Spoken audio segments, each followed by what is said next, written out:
I'm Karen Angel with American University Athletics Communications, and I'm here today with rising redshirt senior Elijah Murphy of the AU wrestling team. On June 21st, during the airing of the 2020 virtual ESPY Awards, Elijah was awarded a Billie Jean King Youth Leadership Award for his work with the Grassroot Project in DC. All right, so first of all, congratulations. Thank you so much. You were honored on national television by Billie Jean King. What did that feel like? It was kind of surreal, honestly. I didn't know what to expect. I knew that we were going to be announced on the ESPYs, but I didn't know, what time. I didn't know what it was going to look like. We didn't do like a pre-recorded video or anything, so I wasn't really sure. But it was awesome. I mean, I couldn't believe it. Like my phone instantly started blowing up because people had like seen it. Even people who I like, who weren't a part of like the AU community, just people who know me, and they're like, "Wow, I just saw you on the ESPYs." Like, how did this happen? So it was pretty cool. Right.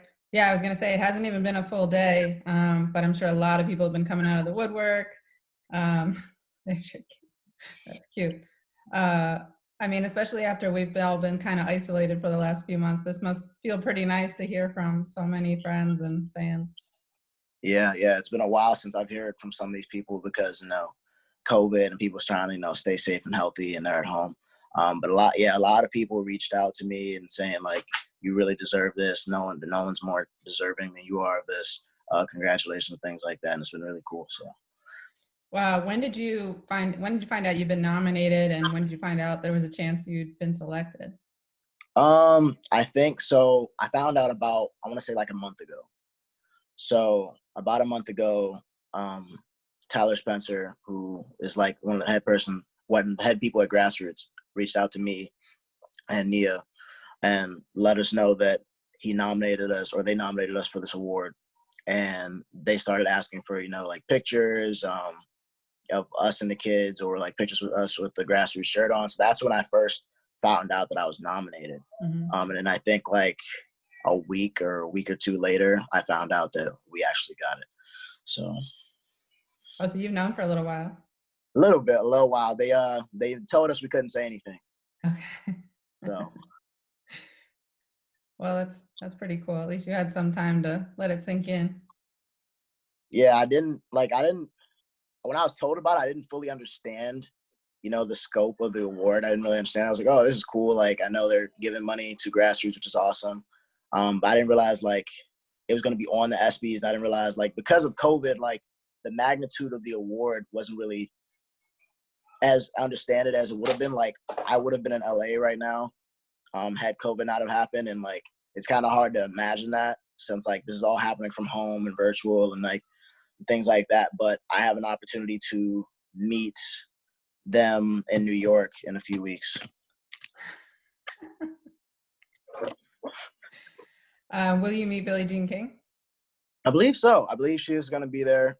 It's an immersion event. I think they're trying to schedule it for July 1st and 2nd in New York, and me and my mom are going to go. So I met them over Zoom last week, though. So that was really cool.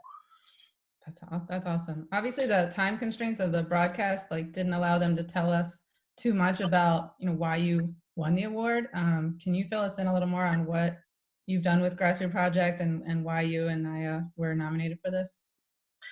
So the work that I do with the Grassroot program. So we so what the Grassroot Project does is they bring student athletes from the 4 D1 universities in DC, which are Georgetown, GW, Howard, and American.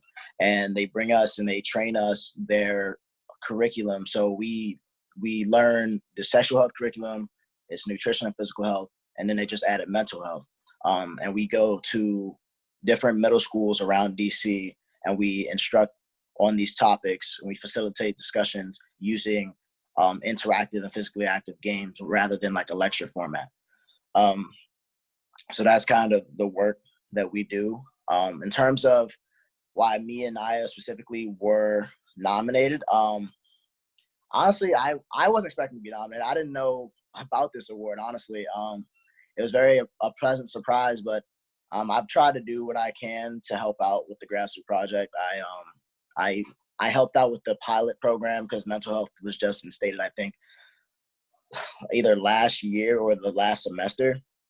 So I helped with their pilot program, and I'm about to help them with their mental health curriculum again, in light of the recent events with systemic racism and things like that. So I'm going to be looking over that pretty soon.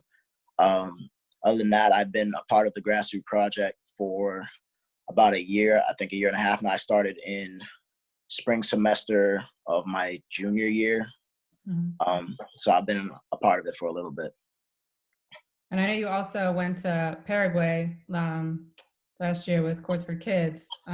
So service has obviously been something you've been part of. For how long, and why is it so important to you? It's important to me because I feel that to make lasting change in our community, we need to give back. And I realized that, the Course for Kids thing was amazing. That was an amazing experience to go down to Cerdelia, Paraguay, and help build the multi-purpose sport court in that community. That was an amazing experience, and it was amazing to be able to, help build it along with the people in the community, have them expose us to their culture, and break bread with them and things of that nature, and also help them like learn how to play basketball and things like that. And that'll be a sport court that they can use in their community for a long, long time for whatever they want to use it for. In terms of the Grassroot Project, that hits home for me because I'm local. I am from Prince George's County, Maryland, which is very similar to the landscape of DC and these schools that we're going to and instructing. So in terms of sexual health, nutrition, and mental health, these aren't topics that I was being taught about in middle school, right? I didn't have sex ed really. I wasn't taught about nutrition from a young age. I wasn't taught about mental health probably till I want to say high school or college, more so college. So, and they've taught me a lot too. And that goes to show you like, this is things that we need to be talking about. In terms of like sexual health, like a lot of the sexual health curriculum that we learn to be able to teach and facilitate discussion, like a lot of that stuff was first time I'm learning some of that stuff, and that was very valuable for me. And I know it just very fulfilling to be able to go out to these schools and try to impact so many lives and facilitate discussions.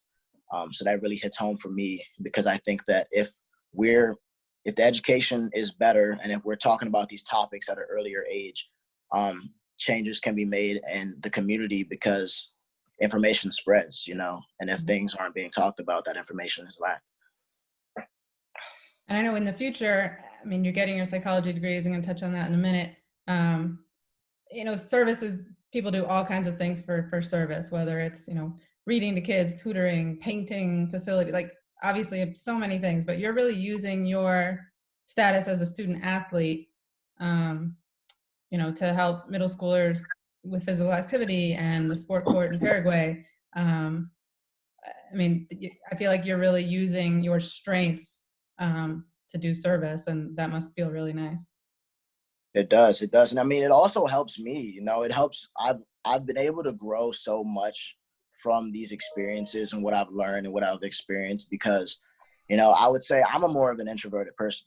So for me to go to different middle schools and facilitate discussions with, unfamiliar faces or, in middle school kids, that's a pretty nerve-wracking thing. And it pushed me out of my comfort zone and allowed me to extend myself and grow to be able to put myself in positions to do that, as well as, connecting with different student athletes around DC. That was another thing that was very, uncomfortable at first because I am introverted and meeting new people, and speaking with them and being silly with them because the way that we work in grassroots, we're doing very silly and goofy because we are working with middle school students, and that wasn't something that like was very familiar or comfortable for me doing around people that I didn't really know that well. But it was a way that allowed me to grow and get myself uncomfortable. So it's not it has impacted our community, and I love the work that we do, but it also helps me so much, and I'm forever grateful that I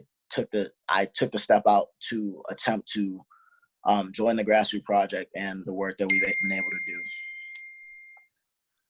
Well, just to brag on you a little bit, I mean, you already have your bachelor's degree in psychology. You've already started working toward your master's. You're going to finish that in just one extra year. You're a Division I wrestler. You devote all this time to community service, and you're tackling some really difficult topics. on a social platform right now. I mean, how do you do it all? Time management. That's a really big thing, is time management and being able to give your all into everything that you do. That's something I really pride myself in. I put in 110% effort in everything I do, whether it be academics, athletics, volunteering, just personal growth, growing as a person, things like that. Like, I try to put 100% effort into everything I do. So it allows for the work to be fulfilling, because I enjoy hard work.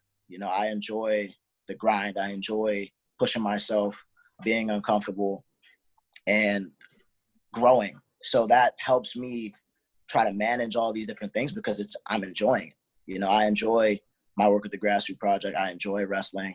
I enjoy school. And they're things that allow me to continue to grow and learn every single day, and I love that process. But time management is definitely key to be able to manage, Division I athletics, academics, volunteering, also working part-time jobs on campus. So those type of things, I think definitely time management and remaining focused, because there are a lot of distractions that can be brought upon, living the college lifestyle, but just trying to stay focused and stay the course.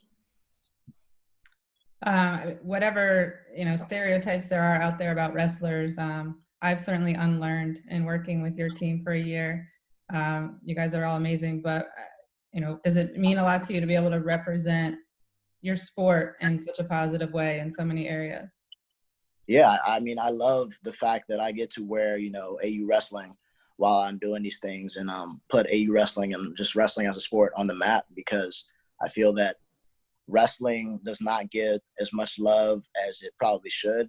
And I think that the more wrestlers extend themselves outside of the realm of wrestling, and they pursue excellence in areas like academics, areas like community service, things like that, people realize how much wrestling does for a person. Because wrestling, to me, like, it does so much for a person. It teaches you so many core values that ultimately help you become a better person. It teaches you unwavering work ethic. It teaches you, how to have a growth mindset in terms of not being fixed, in terms of you can get better at something. There's always an opportunity to improve. I think that is such an invaluable lesson for someone to go about in their life. And wrestling has instilled that in me, and that a lot of the work ethic that people are seeing that I have stems from wrestling and the relationships that I've gained from wrestling. Just being around people with that same intensity, that same work ethic, that same drive, definitely helps you push yourself to become better. So I think that it's very cool to be able to represent wrestling as a sport, and AU wrestling specifically,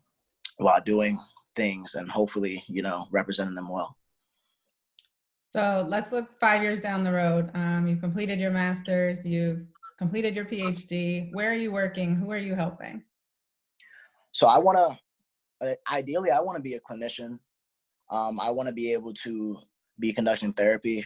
I want to be able to um, be doing treatment. I really want to help people, and I want to make it more acceptable and more affordable and more resources to, Black communities, because I feel like mental health is something that is so often neglected in our community, especially, but just in general. Honestly, I feel like people don't really take into account how important mental health and being aware of your mental health and taking care of your mental health is. So there aren't that many mental health resources out there.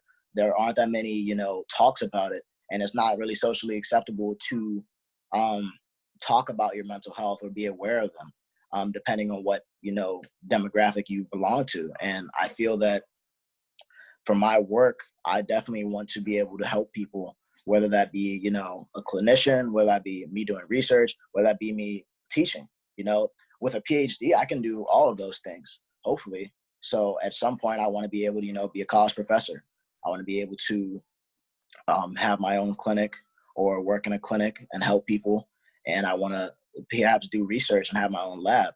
But ultimately, the goal will be to make this more affordable and more readily available to Black communities, because I feel like mental health and mental health aspects are so often neglected.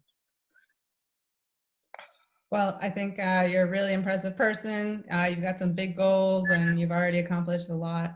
I think it'll be really inspiring to a lot of people. So keep doing what you're doing, and We're all really proud of you. And thanks for taking time to talk today. Thank you so much.